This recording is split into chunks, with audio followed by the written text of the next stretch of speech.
Hi, my name's Lucy, and I really don't like to be the center of attention. Until I decided to make myself the center of the whole world's attention, and now my life is totally destroyed. As far back as I can remember, I've loved taking photos, the hidden stories they tell, the raw honesty in a single frame, and, most importantly, it keeps me behind the lens and never in front of it.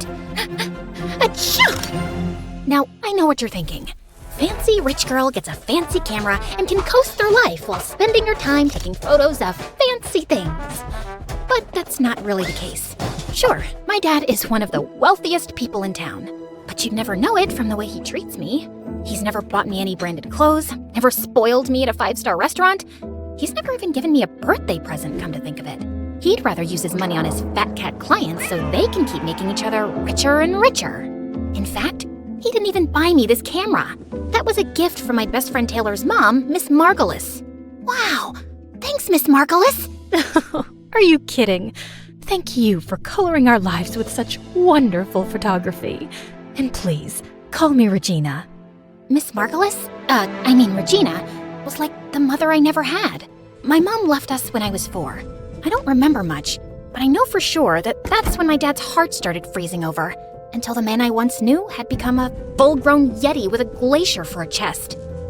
When are you gonna stop with this photography nonsense? How are you gonna ever make any money with that stupid stuff? Needless to say, I spent all my time at Taylor and Regina's. It didn't bother me that they could only afford an air mattress to sleep on, or that we ate microwavable meals every night. It was the one place that felt like home. And then, when I was in the 10th grade, everything changed. Regina got sick, couldn't work anymore, and could barely keep up with household expenses, let alone afford the surgery that would make her healthy again. I tried asking my dad for help, but that went as well as you'd expect it to go.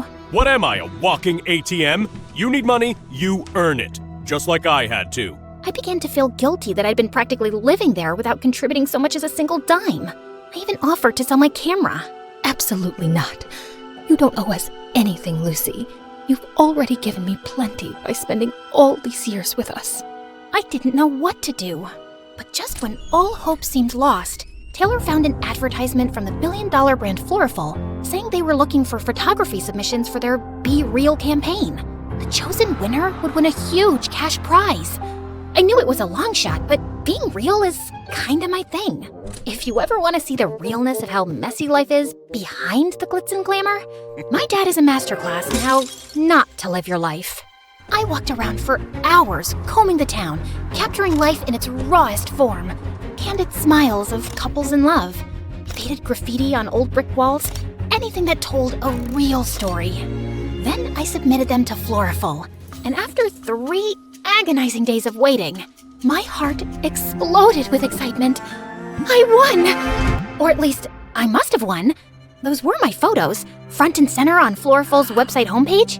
But why hadn't I been notified? As I clicked on the article and looked closer, what I saw nearly crushed me to pieces. Someone else had taken credit for my work. I'm so humbled to know that my vision, my passion, my soul touched Floriful so deeply, they just had to pick me and didn't just settle for something amateurish. As I looked deeper, I found out that Fiona was the niece of Floriful's CEO. What a scam! I couldn't bear to tell Regina the news. I went to school the next day, hopelessly depressed. That's when I saw Eli walking in my direction. Now, normally, we would do our typical routine. Me, cowering beneath the shadows of his beautiful hair and massive brain. Him walking by like I was a particularly uninteresting ficus. But this time was different. This time, he was walking straight towards me. Hey, you're Lucy, right? Well, I can be a Lucy if you want me to be. But your name's Lucy, right? Like Lucy with a C? Yeah, Lucy with a C. How smart. Some people think it's with an S. One guy thought it was a Q, but he was an exchange student, so I guess that doesn't count. Okay, Lucy. My name's Eli. I'm the editor for the school paper, and I saw some of your photos. They're brilliant. We're looking for a photographer for our next big story. Only problem is, we don't exactly have a story yet. Well, there was a fish that went missing from a classroom, but that's not exactly Pulitzer material. And then, under the weight of the pressure and sadness and indignation of losing what was rightfully mine, my shyness evaporated. I burst out and told him everything. I told him about Taylor and Miss Regina, and the Be Real competition and Fiona. And I watched as I saw a side of Eli that I had never seen in all those years of pretending not to gaze at him from afar. He was mad, like fuming mad. How could they do that to you? After all the great work you put in? That's outrageous! I couldn't believe it. The smartest kid in school, and third most handsome by gossip's consensus, was angry on my behalf. Eli vowed to go forward with the story in the school paper. But first, we had to find Fiona. As an investigative journalist, I know a lot more than I probably should. Like what? Like Fiona's address, for example. We got into Eli's car and sped to Fiona's house. I felt more alive and more assertive than I have in years. Don't be nervous. When she answers, just... Thanks. But when it comes to defending my work, I don't need a pep talk. Who was this person I was becoming? Or was I finally rediscovering my old self? Was the Be Real campaign uncovering a real me I'd forgotten years ago? I rang the doorbell, and Fiona herself answered. But to my surprise, she looked different, more tired than she did online, and maybe almost nice. At that moment, all my previous confidence shriveled up like an overexposed photo left out in the sun. Hey, can I help you? Fiona. It is Fiona, right? Of course it's Fiona. After all, this is Fiona's house. What were we here for again? I'm Eli Bellinger. I'm with the Northwood Times. We're here to ask you some questions. Oh, right. Okay, well... Fiona, don't slouch and fix your hair. You look tired. What have I told you about answering the door like some intern? And suddenly, everything about her changed. She began to morph into every it girl that ever terrorized me at school, like a werewolf at full moon. I don't have time for this. But Eli, here's my number. Call me if you want to interview someone who doesn't need a pep talk to ring a doorbell. No offense. This witch! First she takes my work, now she tries to take my friend, I guess? I couldn't contain myself anymore. My name is Lucy, and you stole my photos to win the Florful competition. Excuse me? Your photos? Please. In case you weren't aware, I graduated as the top portfolio pick at the Willow Ridge Visual Arts Academy, won 2 regional youth photography awards, and got featured on the front page of Shutterscene's Next Gen Visionaries issue. But sure, let's pretend I needed to steal your pictures. Now, why don't you make it like the Florful campaign says and get real? Call me Eli.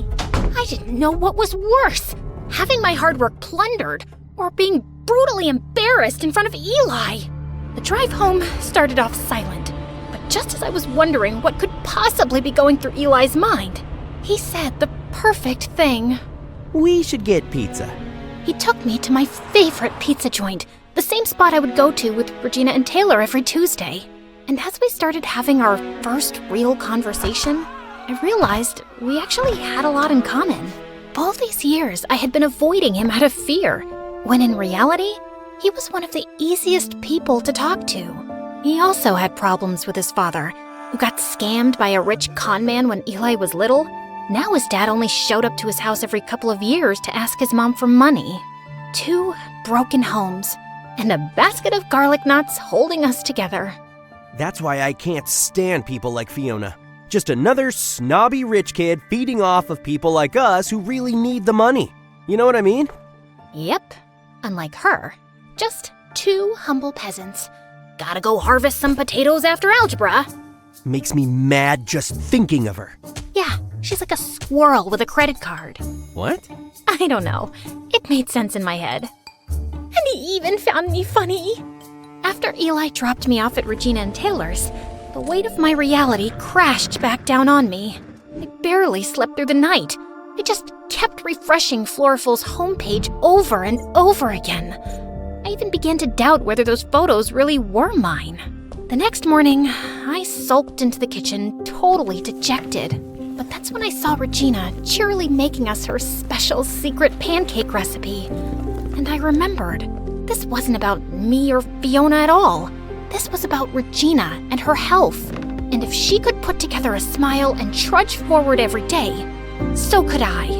So later that day, I marched right up to Eli. I didn't even care that other people were looking at me. That weird feeling was back again. You know, confidence. We need to write this article, and we need to write it now. Now that's the girl who took those photos. We spent the entire day secretly messaging each other bits and pieces of the article back and forth while pretending to pay attention in class. I scribbled a note to Eli as fast as I could. We need a stronger ending. Fiona's gonna wriggle out if we're too polite. Eli read it, and then, like the true nerd he is, pulled out a pen. First, he actually corrected my grammar. Then, just for extra spice, he scribbled a note above the word polite. Polite? Weak sauce. We're going full spicy. I blinked at it. This boy had literally proofread my panic scribble in the middle of algebra, and he was proud of it too. I bit my lip to keep from laughing, grabbed my pen, and drew the dumbest, soggiest looking noodle you've ever seen, right next to his weak sauce edit. The teacher noticed the note passing. Lucy, is there something you'd like to share with the class? Just gratitude, Mr. Barnes, for algebra. Eli barely held back a snort. The teacher gave us the side eye, but moved on. Sure, it was just the school newspaper, but Eli was good. Some of his articles had gone viral in the past. He even served as a TV correspondent once on the news. Later that week, I found Dad in his office, buried in spreadsheets as usual. Hey, Dad, do you have a minute? I have 30 seconds. I got a meeting. I hesitated, then held out one of my photos. The one Regina said looked like hope. Maybe, just maybe, my photographs could help sway him. I thought this one turned out well. He gave it a glance for maybe a second. Still wasting time with that camera, I see. It's not a waste. I actually won. Well, I almost won this contest, but You want to play artist? Fine. But don't come crying when the real world eats you alive. I swallowed hard. But Regina's really sick, and I was wondering if maybe... Still not my problem. But she's practically family. All heart, no sense. Just like your mother. The doorbell rang for my dad's meeting, and at first I was relieved to get out of this conversation, until I saw who it was. You must be Eli. OMG, is that Eli? You're a lot younger than I expected. Let's just get this over with. My dad went into the conservatory, and just as I tried to hide behind one of the statues in our foyer... Lucy? Eli! Hey! What are you doing here? What are you doing here? I work here. May I take your jacket, by the way? Oh man, you have to work for this guy? I'm sorry to hear that, but don't worry. I'm about to write the most scathing expose on him. I forced a laugh and led him to the conservatory, my heart pounding so hard I thought it might echo off the marble. Would you like a refreshment before your meeting, sir? Sure? Orange juice? I darted toward the kitchen, which I'm usually not even allowed to go into, and grabbed a tray of orange juice, much to the horror of our housekeepers. I balanced the tray for dear life, and just as I arrived in the conservatory, the housekeeper burst through the door. Ma'am, please don't. Your dad would kill me if he saw you doing this. My dad, the cook? Why would he care? She looked at me like I'd lost my mind. And then I did exactly what I was trying so hard not to do. I tripped and spilled the juice all over my dad's favorite antique rug. To my dad, this was a nightmare. To Eli, it was a bright, sticky confession. I'm a journalist, Lucy. I know a lie when I see one. I couldn't say anything. I just stood there, frozen, orange juice pooling at my feet. The next day just so happened to be the day our article about Floriful was supposed to come out. I checked the school newspaper, but the front page was just a dumb story about our school mascot's favorite rock and roll bands. In fact, the whole entire paper and its corresponding website didn't have a single story from Eli anywhere, which almost never happens. I looked for him all over the place, but he was nowhere to be found. That night at Taylor and Regina's, I felt both embarrassed and abandoned. And just when I thought things couldn't get worse, I received an email with a subject that said, "One more photo to add," from a sender that made my stomach drop to the floor. Fiona. I clicked on it, and there, enlarged on my computer screen, was a horrifying picture of Fiona and Eli? And she had her arm around him? I couldn't make up my mind about whether to throw up on the screen or smash my computer to pieces. But instead, I sprung from my chair and marched all the way down to Eli's front door. No more Miss Shy Girl! I got there just as he arrived in his rickety old car. Care to explain where you were? I had an interview. An interview. Then what's this? So what? I can't interview someone anymore? She apologized for the way she acted. She said she gets defensive when it comes to her work and explained she was out of line. Her work? Eli, she's lying. And what about you? Do you really need this contest money after all? Look, I'm sorry I lied about my dad, but you don't understand. Save it, Lucy. I just don't know what to believe anymore. You're just another spoiled rich kid too. Wow. You know what? I'm gonna go storm off home. And you know why? Because I don't have my dad's car to drive off in, or my dad's money to call a cab home, or my dad's love to come pick me up. But yeah, I'm real spoiled. For the next couple of weeks, I redirected my efforts. I'd spent so much energy fighting Fiona that I'd forgotten how great it was to spend quality time with Taylor and Regina. We settled back into our routines. And truth be told, I settled back into my shyness. Being behind the scenes started to feel comfortable again. But I could tell Regina was still in pain, and she really needed surgery.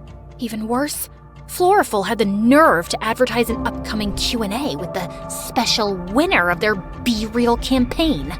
Not me, Fiona. A couple of days later, I found a note stuffed in my locker. Meet me behind the library. Yeah, no thanks. I threw it straight in the trash. The next day, there was another one. Please, it's important. Trash. Third day. I'm sorry, at least hear me out. Trash. Hey, I was perfectly happy never speaking to him again. Mostly. A few days later, I was just minding my own business, walking home, backpack slung over one shoulder, dreaming about microwavable mac and cheese. When suddenly, a bag slipped over my head. I knew high school would kill me! Then someone shoved me into a car. 20 minutes later, they plopped me onto a chair. I thrashed around like a feral raccoon until the bag was finally lifted. And standing there, looking way too proud of himself, was Eli. Relax, it's just me. You kidnapped me? You left me no choice. I glared at him, panting like a cornered cat. And then he pulled out his secret weapon. A sad, crumpled bag of garlic knots. Truce? I stared at the bag, then at him, then back at the bag. Some battles aren't worth fighting. You're lucky I'm weak for carbs. I'm so sorry. I know it'll be impossible to make up for what I said to you, but I have a surprise that might help. I braced myself for, I don't know, a heartfelt speech. Instead, he pulled out his laptop, and front and center was that same disgusting photo of him cuddling up with Fiona. Eli, if this is some sort of twisted joke, it is not funny. No, Lucy, seriously. Look closer. I was about 2 seconds away from hurling his laptop into the sun, but then he zoomed in, and there it was, hiding in the background of that gross photo, Fiona's email inbox. A whole page of messages, including one that said, "Like and subscribe to MSA, or I steal your work." Just kidding. But seriously, you should. Anyway, there, between all the junk mail and regrets, was a message from her uncle, the CEO of Floriful, with a subject line that read, Be Real contest winner, Lucy Roth.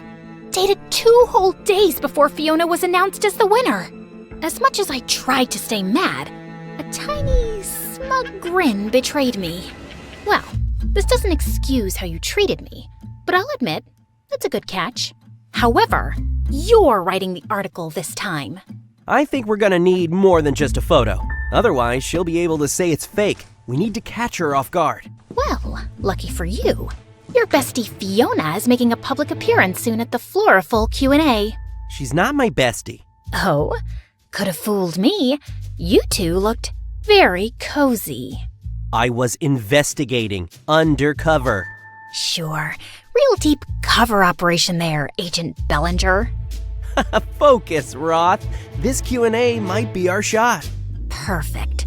Let's blow her cover live. Eli used his journalism connections to get 2 press passes to the event, which was being held at the fanciest hotel in town. Seeing as how this is your plan and your work, I think it's best if you do the talking. What? Me? But there's so many people here, and so many cameras. I'm more of a behind-the-lens kind of girl. That's all in your head. You got this. I believe in you. But as the event started, and Fiona started lying her face off on the stage, it became harder and harder to stop myself from bursting. And for this next photo, I really wanted to capture the feeling of solitude, of inner peace. People were eating up her fake work like it was the second coming of Picasso. I had enough. I shot my hand up so fast I nearly dislocated my shoulder. I have a question. The whole crowd turned. Fiona spotted me, and for a half a second, she flinched. Then she slapped on that fake smile of hers. Oh, sure. You there, with the confidence. You talk a lot about solitude, but honestly, your photos just look lonely, not real. You ever think maybe it's because real friends can spot a faker from a mile away? I guess friendship's not really your thing. Oh, please. I have loads of friends. In fact, some of us are practically family. Right, Eli? I stood up fully, striding toward the front, feeling a fire I hadn't felt in, well, maybe ever. The rest? All mine. Lucy Roth. Hi. Nice to meet you. Gasp. Somewhere, someone actually dropped a wine glass. That's a lie! She's obsessed with me. She is like my biggest fan. Probably has a shrine to me in her closet made out of my Instagram stories. People started snickering. Fiona straightened up like someone had just pulled her strings. You know what? Maybe I did inspire her. Maybe if she spent more time working on her talent instead of obsessing over me, she wouldn't be crying in public like a little crybaby. And without missing a beat, I turned to Eli.